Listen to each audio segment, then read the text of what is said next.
Welcome to The Last Breakfast. Please enjoy the video.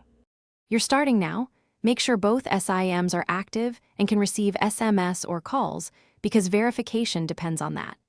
Install the latest WhatsApp and grant contacts, SMS, and storage permissions so sync works. Decide whether to use WhatsApp's single account dual SIM support where available or add a second account with WhatsApp Business. This choice affects verification steps and notifications. Once ready, open WhatsApp and begin registration with the number you want as primary. Follow on-screen verification prompts carefully. Now verify the first number. Enter it exactly, choose SMS or call verification, and pick the SIM that matches that number when your phone asks.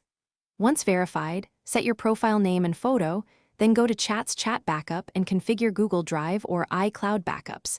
This prevents data loss. Install WhatsApp Business for a second account if needed and repeat verification. Also, link desktop devices after both accounts are active and set your phone's default call SIM so voice call routing is predictable. Finish by testing.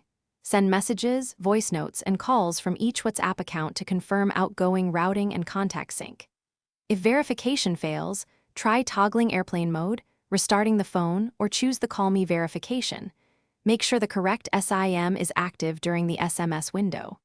If your phone blocks two instances, use the manufacturer's app clone or dual apps feature, or run WhatsApp Business as the second instance. One quick tip: clear app cache only if messages appear missing.